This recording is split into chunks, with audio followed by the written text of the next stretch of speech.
Welcome to our step-by-step guide on wiring basics for beginners. I'm Mike Holmes, and today, I'll be walking you through everything you need to know to get started with wiring safely and effectively. We're gonna cover the fundamentals, from understanding different wire types and colors to making secure connections. Remember, electrical work can be dangerous if not done properly. We're gonna make sure you do it right.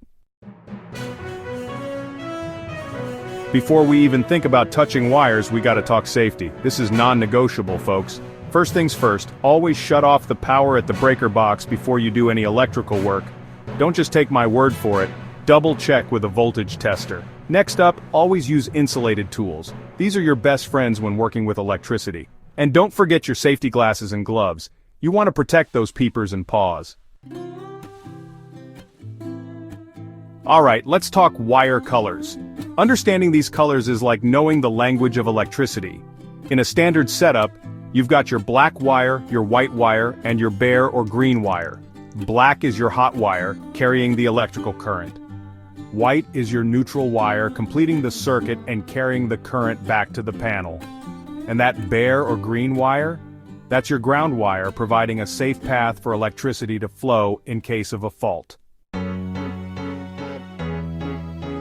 Now let's get our hands dirty and learn how to strip and connect wires. First, you'll need a good quality wire stripper.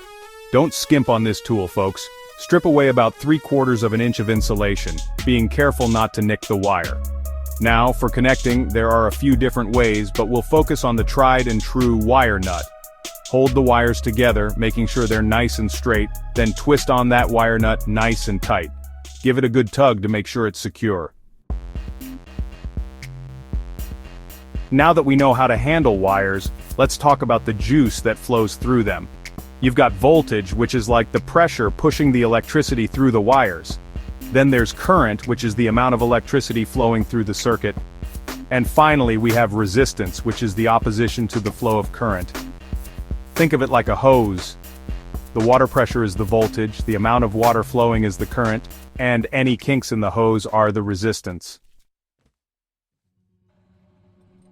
Even experienced DIYers can make wiring mistakes, so let's go over some common ones and how to avoid them. One big no-no is overloading circuits. Each circuit is designed to handle a certain amount of electricity, and overloading it can lead to tripped breakers or even fires. Another common mistake is making improper connections. Loose connections can cause sparks, heat, and even fires. And finally, always follow electrical code. These codes are in place for a reason, to keep you safe. Thanks for watching our beginner's guide to wiring basics. Remember, safety first, and if you're ever in doubt, consult a professional. Don't forget to like, subscribe, and hit the bell icon for more DIY tips and tutorials.